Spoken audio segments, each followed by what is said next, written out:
Well, hello there. Welcome to another version of Success with Dynamic Duo. We have Sean Harvey here. He's not in Edmonton right now. Where are you, Sean? I am in Devon, Alberta. I am about 9 minutes away from the airport getting ready to go to Hawaii because it's so freaking cold here. Lucky Sean. He gets to get out of the cold. Today we have our guest, Kevin Huhn. Beautiful. Oh, did I say it right? Awesome. Oh, absolutely. Score. Kevin is an Ontarian just like I am. I've been out in Alberta for longer than I lived there now. But Kevin is an author. He's known as Canada's Reinventing Midlife Dreams coach. Like many of us, he's been chasing his dreams for many, many years. He's had lots of successes, but a lot of challenges along the way. So I truly believe that we can actually learn a lot from Kevin because he's had his challenges just like the rest of us. So Kevin, I'm going to ask you to please tell us your story, what you did to change things around, and how you stay focused and motivated every day, if you don't mind doing all that. It's my pleasure. Thanks for having me on. This is fantastic. You guys are awesome. And, it's interesting. Our journeys, when we all start out, and I think it starts out at a young age, we think life might be a certain way and we kind of go at it a certain way. And then when we start arriving at certain points and things aren't quite the way we thought, it's either sometimes way better and we go, man, that was easier, or, more euphoric and wow. Or it was like, holy crap, that was a heck of a lot harder than I ever thought it was going to be. What was I thinking? Oh my God, am I an idiot? And my journey is really simple. At 5 years old, I told my dad, I'm going to go to pro hockey. Like most Canadian kids, right? Like, I'm going to pro hockey. This is awesome. Sure. Well, I chased a dream as a player and I got cut. I couldn't make it. I was told I was no good, lived up to that. I'm just no good. And then I had a high school teacher who said to me, you know what, you should try coaching. And of course, I was 18 years old and I was like, coaching, what are you, an idiot? Like that's for old men. I'm like 18 years old. My life is over. I've been chasing this dream to go to pro hockey. I'm 18 years old. Oh my God, what am I going to do? And oddly enough, I said, fine.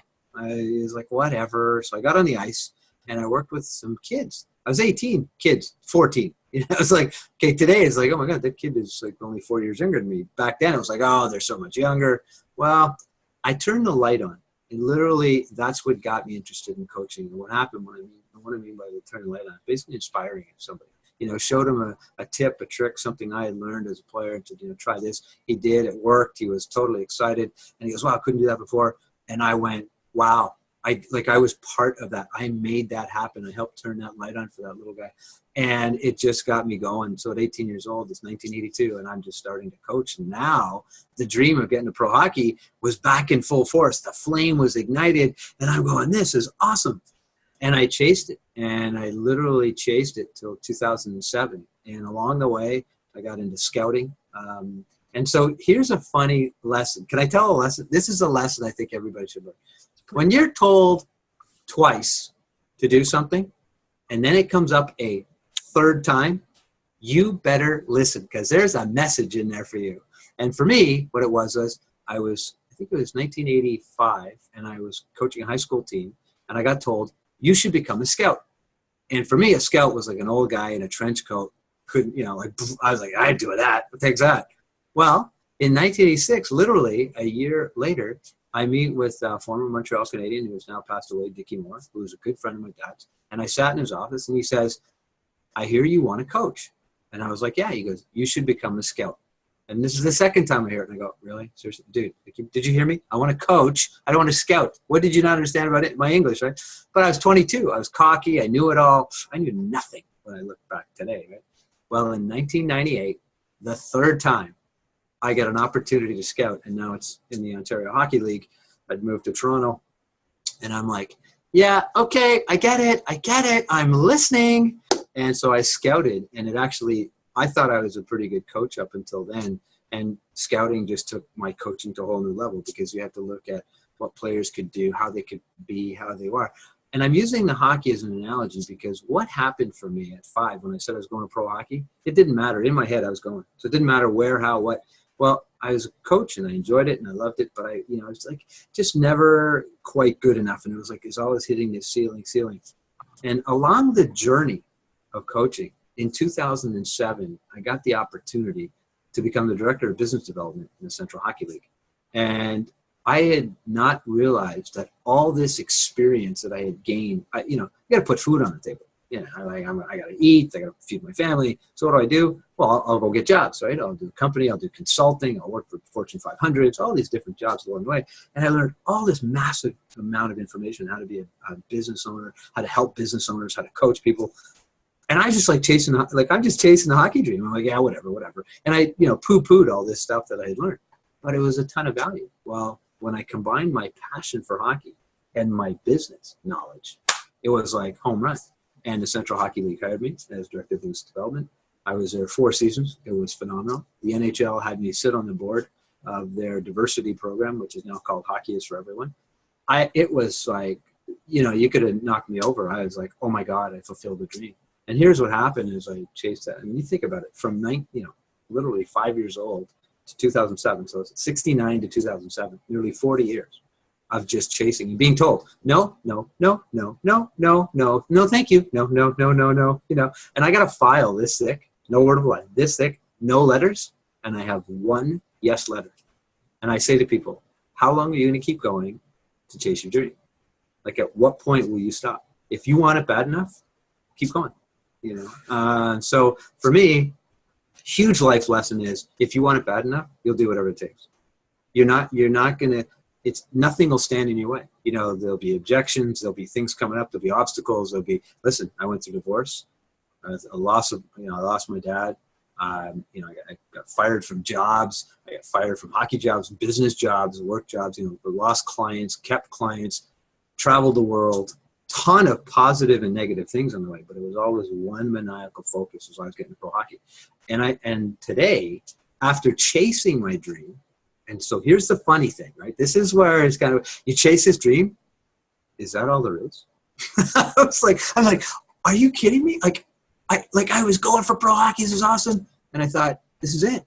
And all these people that I met were amazing, like in pro hockey. Teams I met, governors, owners. I mean, these are millionaires, billionaires, salespeople, hockey players, coaches. It didn't matter the role. It's just like, these were great people, but the fulfilling piece was missing in me, and I knew what it was. Why I coached hockey was exactly what happened to me in '82, is turning the light on for somebody else. And that's what I enjoyed. I enjoyed inspiring people. I enjoyed helping them, coaching them, teaching them, guiding them. Didn't matter what the subject was. And I thought, what subject can I really be good at? And I thought, why not help other people realize their dreams? I know what to do. I know how to do it. I've done it so many times, not even thinking about it. I've won awards. I won a Civic Recognition Award for the city of Markham, where I live. And I'm going, it wasn't a hard thing to do. I did it because this is what I thought was the right thing to do in terms of helping hockey and helping community, getting businesses together, doing all kinds of fun things. Oh, and they go, oh, and here's an award for you. So it wasn't I was going after the award. The award was a result after doing what I love to do. And that is what I believe to be the key where a lot of people fail. And they go, oh, it's not working. Example, hey, Julia, we should start a business online. So we do it. Why? Well, because we want to get money. If we chase the money, I'll tell you right now, we're gonna suffer. The business won't last. It'll fade. Things won't happen. We'll be like, yeah, whatever. Yeah, that's right. So how did you keep going, Kevin, with you said you've got a file this thick of no's and one yes. Yep. So how did you keep going? Because that's the thing that so many people get stuck on, is they get that no. Sometimes it's one no, and it just stops them. Just basically, boom, they're done. Yeah. So the one thing I heard worded well, and that was from Tony Robbins, and he said, reasons come first. Why do you want to do what you do? Why do you want to do it? Why?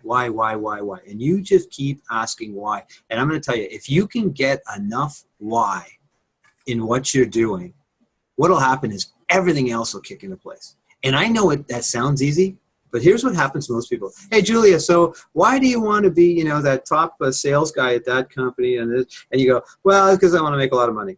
Okay. You don't make it, you go, oh, well.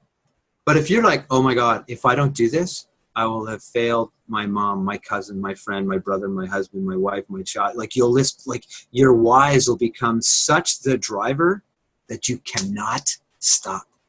You cannot. I didn't want to let my dad down. I didn't want to let my family down. I didn't want to let myself down. I wanted to show that anybody at any level with any talent can make it if they truly, truly desire how to do it, and they are willing to do the work. At the end of the day, like I took coaching certification, scouting, I did scouting, I did all kinds of jobs, everything. I applied myself. I did it for free. I mean, I think I had 2 coaching jobs that paid. The rest was just free. And if you do something you love for free, there's a bit of passion there. There's some excitement. You have an opportunity. Most people do this. Oh, you're not paying me? Yeah, you know what? Like, I don't know if I'm going to do it. Well, then you go, how bad do you want it? Right? Now, I got paid when I got to pro hockey, which was awesome. But along the way to get there, I mean, to put in perspective, the simplest question, what drove me? I'm going to show you. I'll show you because I need to be there. I need to do this. I'm good enough, and trust me, like I was no superstar. Like I am no Wayne Gretzky in anything. But the one thing I do have is I know that I have uniqueness, that I can bring something to the table and I can inspire other people.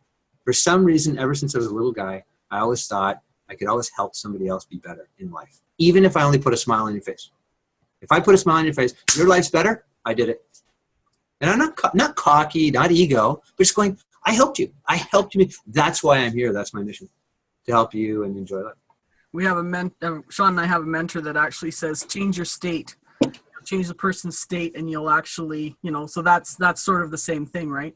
So it just blows me away that you were 5 years old and you had your purpose already. That's amazing. Did you have somebody in your life that was like that? Actually, interesting question, because my dad put me into hockey, said try it out, because he had played hockey. Okay. And so he goes, let's try it. And I couldn't skate. Like I was a crappy skater.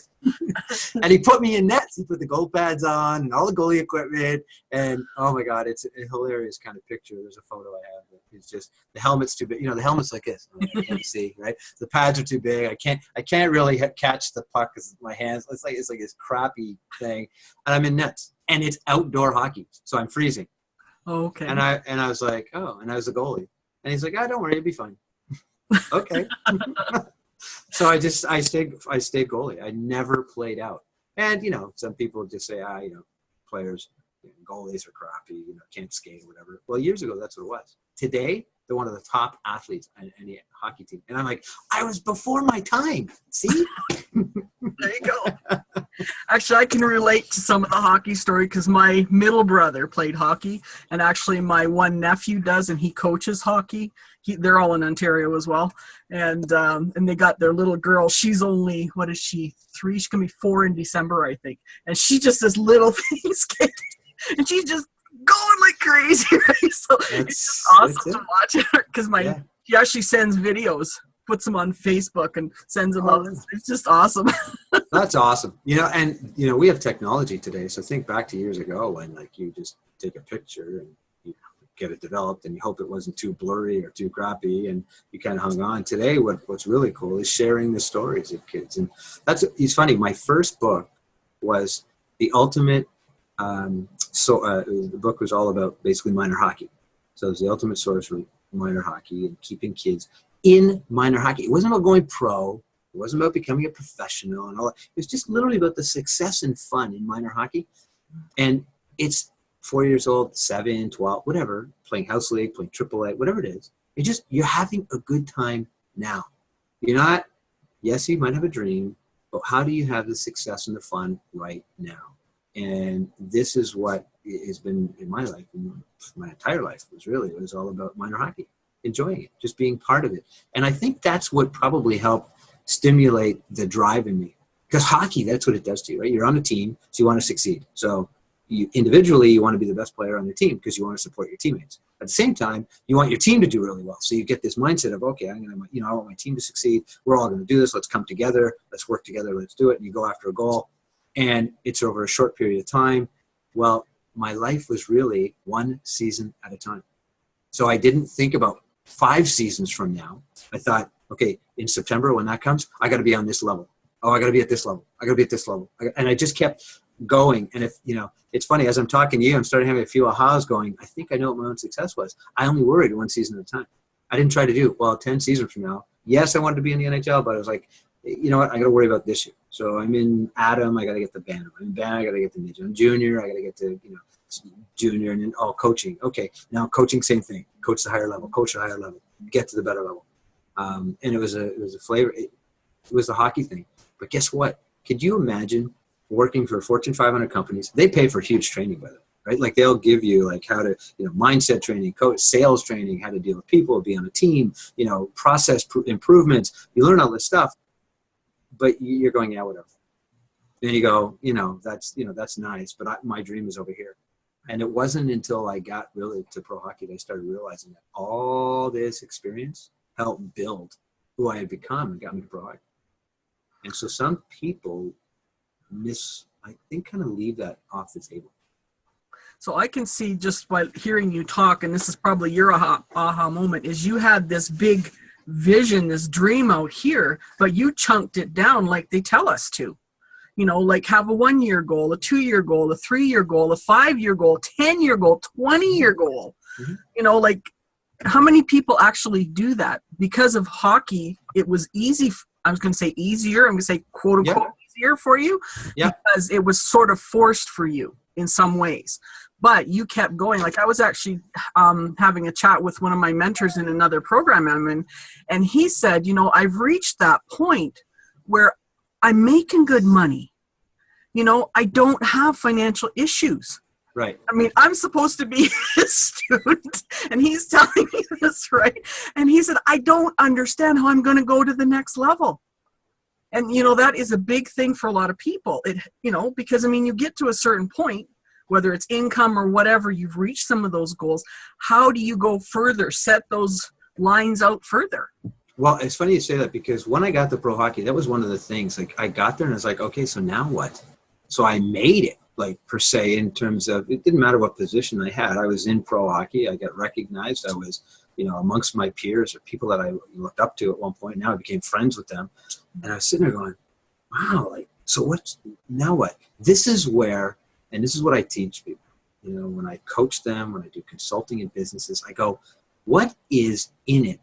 In it meaning yourself or in your mindset or your business, whatever the thing is it for you, what's in it and about it that has you feeling fulfilled? What is it that has you going, wow? And what it did for me was that when I got to pro hockey was, wow, it wasn't the pro hockey. It was the, how am I making a difference in people's lives? And I bet you dollars to donuts that most people want to make a difference in somebody's life. They want to matter in somebody's life, and they want to just know that they're loved or that they give love. And it's like this thing. It's this instinct in us as human beings that when we feel connected, like now we're talking, we're friends. I'm going to tell you right now, this is how I am. We've made this connection. It's great. Yeah, we're friends now. The door is open, right? Unless one of us becomes an idiot with the other one, but chances are no. It's just like, no, now we've made a connection. We're human beings because we want to be taken care of. We want to know things are cool with each other. And how do I serve you? How do I help you? How do I make your life better? Is there anything I can do? Do I need to connect you with somebody? Do I need to bring you something? What do you need? And all of a sudden now it's like, wow, what a great connection. Yeah, this is so cool. And that's how relationships start. And that's really what business is. Think about it. It's all about the relationships. It's actually kind of funny. Today I was, one gal reached out to friend me on Facebook. And that was middle of February. I accepted her friend request. And then today, lo and behold, she sends me her link to her business. And I said, really? You didn't even ask me how I am. And I said, you don't want to build a relationship with me? And she goes, no. She says, I'm just too busy. And I don't believe in people ask way too many personal questions to build a relationship. And I'm like, seriously? Delete. So I said, oh, well, I'm not going to let you waste your time. Because she said it was a waste of time to connect with people. And wow. I said, yeah, it just blew me away, right? Wow.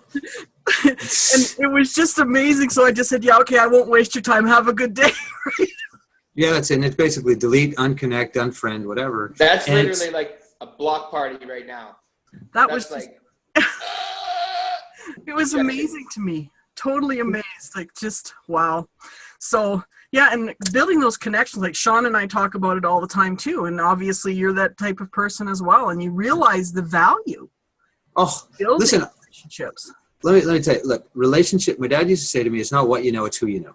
And I've heard today, in today's world, a lot of people go, well, it's more about them knowing you. And I go, no, at the end of the day, it's really about who you know. Because if you know someone and truly know them, so you and I, Julia, we meet, now we talk, we go, well, the next thing is we either let this go and say, hey, that was great, 2-second, 30-minute, 3-hour interaction, whatever, and then see you later. And you go, okay, great. Or you say, wow, you know what? I really connected with that person. I like how they say, I like their values. I like their morals. I like what they stand for. I wonder what they need help with. Let me see what I can do with them, and see how I can help them. Not, hey, Julie, man, can you buy my book? Can you buy my program? Can you buy this course? Can you buy this? And you go, no, quit selling me. Who the hell wants to be sold? I don't know about you. I hate being sold. You know what I want? I care about you. I want you to be okay. And I go, oh my God, if they like me, here's what else my dad taught me. Payback's 10-1. You give me this, I'm going to give you 10 times this. Why? It's just who my nature is. This is what I learned to be a good thing. Not a bad thing, a good thing. And my life's been amazing. I've been so blessed. I've been married 20 years with my wife. I have 3 children. Been married once before. My kids, we have a great connection. Friends, family, business relationships. I built a Rolodex that is worth probably billions of dollars. If I tell you some of the people, it'll blow you away. But here's the thing. It wasn't because of what they did or what they were, of who they were, what they stood for, what they were all about, and how they cared, and I cared about them. And it's like, man, this is friends. And so we don't talk for maybe a year or 2 years. But you know what? I can pick up the phone. I can send an email. Hey, let's connect. Absolutely. And you go, okay, so let me ask you something. If they being experts in the world say the business success is in the list, then you better have a darn good relationship with that list. Because you and I both know we can go buy a list. There's no bond, there's nothing going on. It's just a list. But it's all about the relationship you build with people, right? And I love going deep with relationships, having a deeper relationship with maybe fewer people, so we can have some really cool interactions versus, oh yeah, I know 10 million people, and yeah, hi bye. There's no relationship there, right? Huge difference for sure. Yep. Absolutely. So Kevin, tell us some of the things that keep you motivated every day. What is it that you do? I mean, you've talked about Tony Robbins and things like that, but just what are some of the things that keeps you going? The biggest one is my wife. She's my best friend. And so here's the second level to the relationship. And, these 2 principles are what I call making a person of value. And a person of value is all about win, win, win. So you and I win, but who do you serve? They also win, right? So not just you and me, but it's that group behind you that wins. So you go, okay, now we have a really good philosophy. Well, if it's not what you know and who you know that matters, that's great. Now we take it to the next level, which is my wife and I philosophy, and I bring it in business. And that is, it's not what you get from the relationship, it's what you bring to the relationship that matters. So you and I are in a relationship, business, professional, friends, whatever. And if I'm always about how do I make this better, then I'm always going to come with a giving mindset. I'm always going to come with a contribution of some kind to go, wow, how it goes. Guess what happens? The law of reciprocity kicks in and your heart goes, oh my God, what can I do? Not out of guilt, not out of, oh, I feel terrible, but out of really, truly, oh my God, such a giving person. How do I not give to them? How do I not help them? And here's the thing. If you do it to get something in return, forget it, because now you got the wrong attitude and mindset. You go, I want this relationship to flourish. It's important to me that they are taken care of. They're meant well. And if you think of your closest friends and your parents, family, and some family I know aren't close with some people, and you go, I got no time for them and stuff. But if you look at the closest people to you, what do? You think about how do you make it better? How do you make this relationship better? So between relationships being more important than what you know, and now saying, okay, it's what I bring to a relationship, you now will be able to master. Think about this. This is everything. Do you know here's the thing, watch this. If every human being dies in the world, no business will do anything. There will be 0 transactions. Nothing will happen, right? Yep. The minute human beings are interacted, now we have something happening in business. So I'm going to go from a professional perspective. So business, you go, oh, that's interesting. Okay. Well, I wonder what relationships exist in business. There's 9. There's customer, there's employee, there's shareholder, there's partner, there's the media, there's community, there's competition, there's you. Like, so you start going, oh my God, look at all these relationships. These relationships is what the business grows. Could you imagine having suppliers? And I say this to every business owner. I said, how would you love to have every supplier you have? You think supplier, oh, whatever, you know, could be somebody I buy a microphone from, could be somebody I buy a pen from, paper. Like, think of that basic thing, right? Could you imagine if they said, oh my God, Julie is my client. Are you kidding me? She's like the best client ever. Oh, and all they do is talk and rave about you. Think about that. Think about for a second how important supplier-vendor relationships are. Most companies go, yeah, whatever. Are you kidding me? I want to be their best customer. Because guess what they do? Guess who I have as my customer? Do you know what they do for, like, and they're walking around so proud, and you're going, and that's my supplier. That's not my customer. That's my supplier. Now go to customer relations, media relations, right? If I say to you, hey, how does the media know you? And you go, oh, they don't really know me. Well, then don't you think it's time to do media relations? You know, wouldn't it be cool to get on in the media and they say to you, oh, Julia, thanks for being on. This is amazing. You know, you spoke about this, this, and this. Holy cow. People, you know, my audience, right? My audience, listen up. If you have anything, you got to call Julia. She's awesome. Of course you want to talk to me. And what does media do? Media has beautiful relationships. They know other companies. They know other people. Don't you want to build relationships in your company? Yeah. Well, why aren't you building media relations? And that's only 3: customer, media, and vendor. Are you kidding me? You would change your business. And most business owners go, oh, shoot, I never thought of that, right? So relationships is key. You're laughing, but relationships are key, right? Sean's clapping away. Sean, you got yourself muted. I unmuted you and you muted yourself again. No, I'm listening. I'm enjoying Kevin. You know, that's the funny part about being an entrepreneur is most people think they got to do everything by themselves. It's all about them and it's not about the other person. And that's totally the wrong way to think. It's truly about, you know what, how, and Gary Vee talks about this all the time. When you're going to give, get. Give. And people are get, give a little bit. Because they're so come from a lack mentality that they don't understand that it's more value that you give, the more that you will get. It just blows up. When you have that scenario, people just, we understand that people need to make money. Businesses have to make money. They have to flourish. Bills got to get paid. We already get that. But it's not about that. And you knocked this out of the park, Kevin, and you said it's about the other person. And it's funny that you should say that because my book is about you, not me. Because I come from the features and benefits side of the fence, and I know that, you know, if I don't sell coming from that world, I don't eat. But it's like, no, how can I provide more value to that other person than the financial gain that I will get? They will receive more benefits from them dealing with me because of the relationship that we have together, that the fee for service will be this, but the value that they get is this, like you said. 10 to 1, baby. It's mind-blowing. And I try to tell people from an old industry, you know what? You have to stop thinking about yourself. Start putting yourself in that other person's shoes. What am I going to do to help that person? You know, and we call it planting the seed. And I tell people, you plant a seed, you know, like a bamboo tree. It takes that bamboo tree 5 years to grow. Like it literally, for that 42 months, it's like nothing. You can't see anything. And all of a sudden, boom, it's out of the ground. This is no different. And we want you to understand that we totally understand where you're coming from.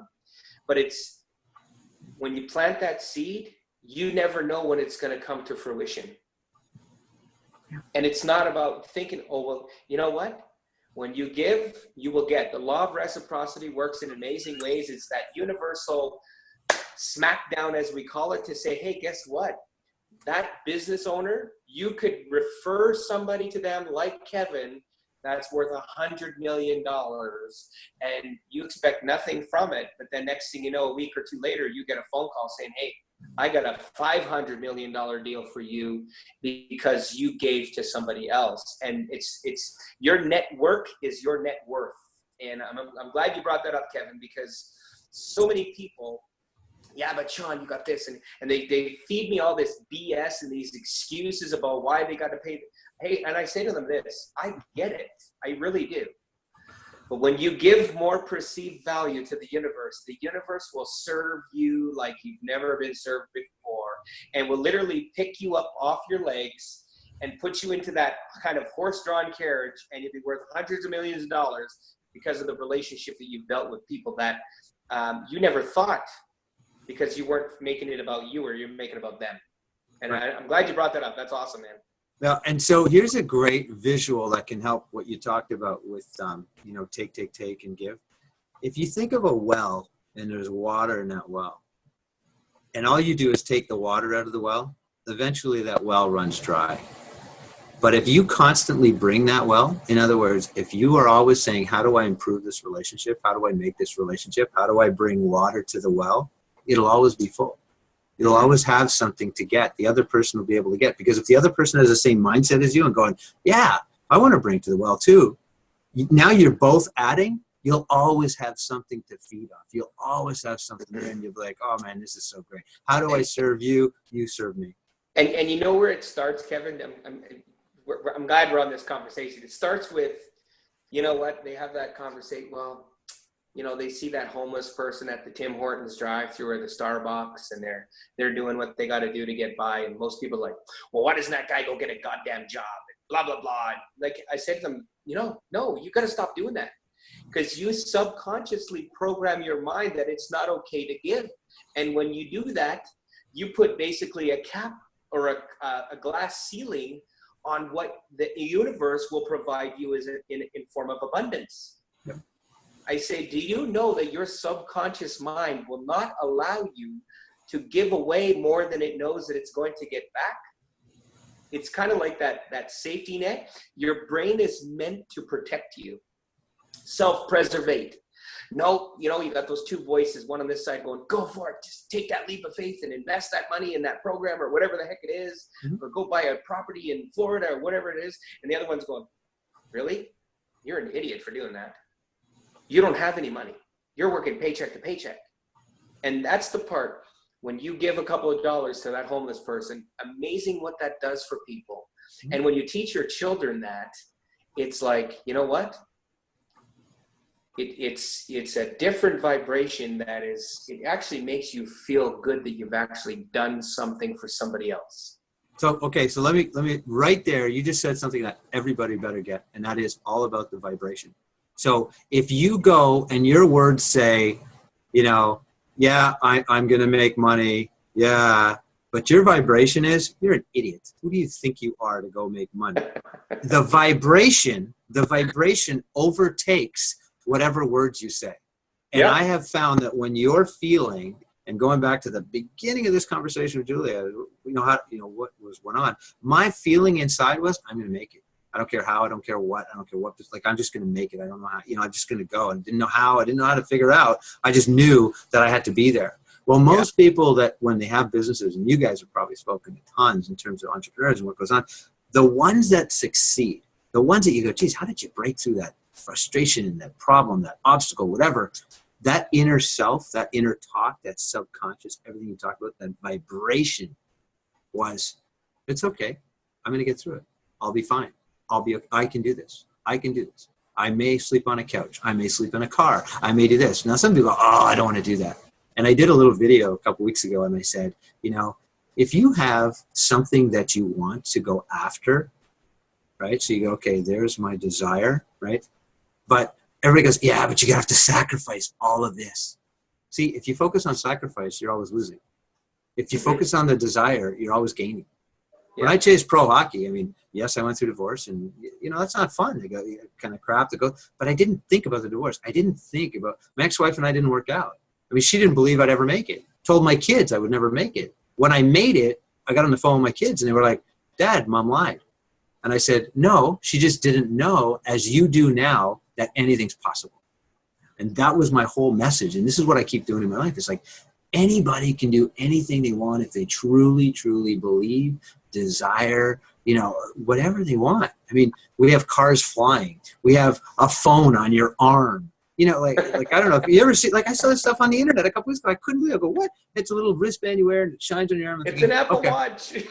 You know, it's like, you can't, like, so, but think back to 20, 30 years ago. People are like, what are you talking about? Cell phone, what the hell was a cell phone? Right. The word cell phone has been in my youngest daughter's 16.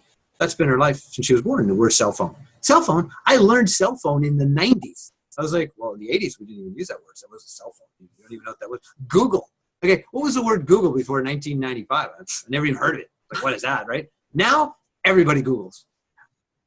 Right? Google knows more than my wife.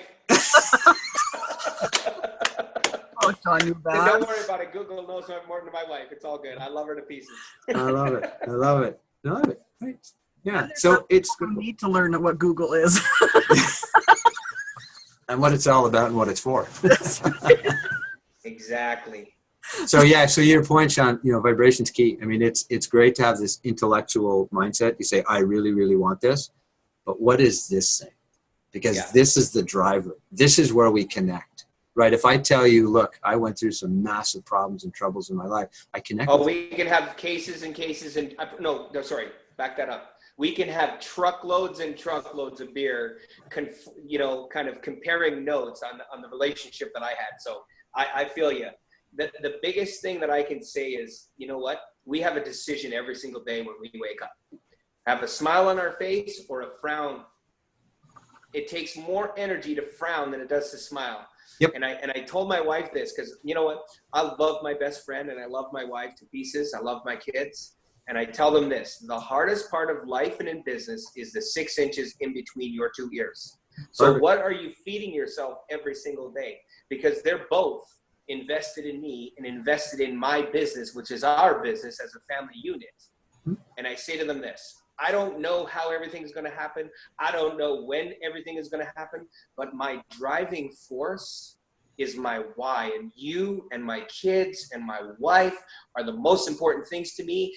Do or die, I'm doing this. I'm willing to lose everything to get everything that I want. And I say to myself every morning, Sean, I love you, Sean Harvey, just the way you are, even though a part of me does not believe you deserve to be successful. But money flows to me freely and frequently. I am a money magnet, and everything I touch turns to gold. Bam. And you know what? So it's said, so you believe it, so you live it. And other people go, oh, that's hogwash. That doesn't work. That's not like this. And I go, that's right. Because you keep saying that, that's why it works for you. Right. And it's funny, but think about it. You've had bad days, Sean. I know we've all had bad days, right? And what do you get on those bad days? You get the crap because you keep focusing on crap. Yeah. Man, we all could probably list some of the best people who have mentored us, guided us, taught us. And it always comes down to the same message. What you said was why, right? You got to have a clear what. Okay, this is what I want to do. And then what do you want to apply yourself for? How do you want to be? Right? This is a funny saying. Everybody kind of rolls their eyes when they hear it, but it's true. We're human beings, not human doings. So how are you being? Are you being helpful? Are you being playful? Are you being colorful? Are you being sexy? Are you being fun? Are you being creative? Are you being, like hard driven, work hard? Like, how are you being in every single day? Is your vibration attracting what you do want into your life or what you don't want into your life? Exactly. I'll tell you a quick little story. Just before Christmas, my best friend, who's also my business partner of 28 years, he said, he calls me up and I'm on my way to take my son back to Lamont, which is about an hour and a half away from my home. And he says, I had a little bit of an issue. I said, oh, what's that? He said, I was in a fender bender. I'm like, oh, okay. Are you okay? Yeah, I'm good. The car's gone. I said, okay, that's fine. He's like, you're not mad? I'm like, why would I be mad? I don't allow those things. My shield's up.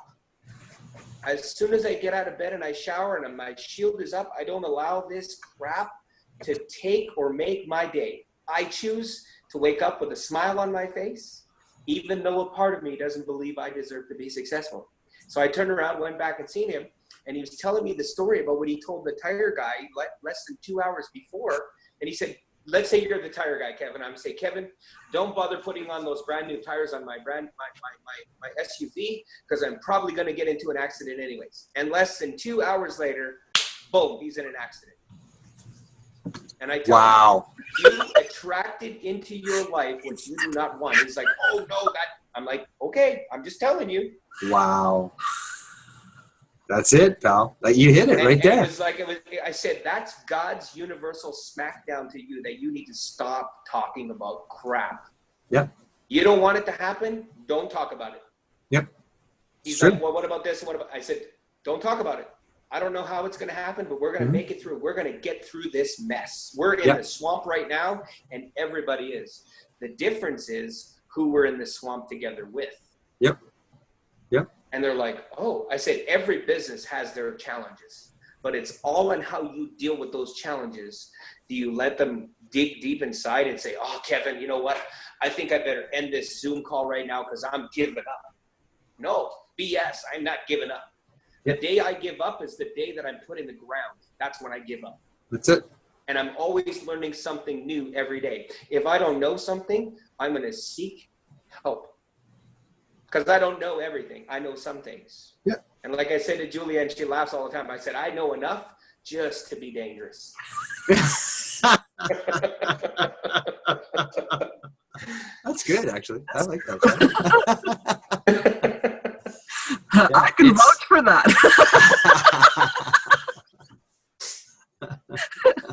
See? No, I'm glad. This is the conversation, because so many people live quiet lives of desperation, and both Julia and I know, coming from the financial services, we revert back to this all the time, but this is so critical to our children's future of how we think financially about making those investments in ourselves to better provide that legacy for our children. Because I have 4 children. And if I don't become financially unreasonably successful, then what am I going to provide and leave them? I'm just going to leave them, heartache and debt and all this other stuff. And I'm not going to leave them something that's going to be able to keep maintaining, because, and I'm glad you brought this up a little while back about inspiring other people, that if this truck driver can do it, and that ex-vending lady who busted her butt and the ex-financial world, she did, and what you did can't do it, why can't you? Why not now? And if not now, when? That's right. And people are playing this game of life of, oh, well, I'll do it later. I'll do it later, Kevin. Times right now is not very good. Mom passed away, or this guy, BS, put it aside. We have one life to live. Mm-hmm. The time is ticking. The hourglass is going. We're all here on borrowed time. If we don't do it now, we risk the scenario of it ain't ever going to get done. Absolutely. 'Cause I could die in a plane crash tomorrow. Well, I'll tell you a true story. So 1991, February 28th, my dad had a massive heart attack and died. And I was 27. And I remember just going, what happened? Like, we were just getting to know each other. And it was like, I was trying to digest this, and it took me months upon months to really get through. And then it took years to kind of undo this guilt of, I didn't get to say goodbye. I didn't, I was like, oh. And for me, that lesson, I was chasing the pro hockey dream, and he helped me along the way wherever he could. But it was a feeling of, you got to take every day and make it count.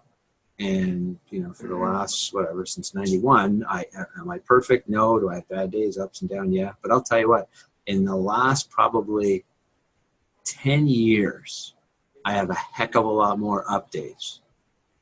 Probably, 360 to 5 in a year, right? Where I used to go maybe 180 up, 180 down. You're like, it's up and down. And I feel people's pain. I've been through bankruptcy. I know the financial stress.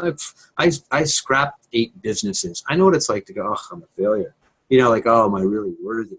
I know what it's like to be cut and fired. I know what it's like to be divorced. I know what it's like. I get all this pain. And people ask me, go, oh, so why do you do what you do? I go, because I don't want to have my legacy be, he just didn't give a shit.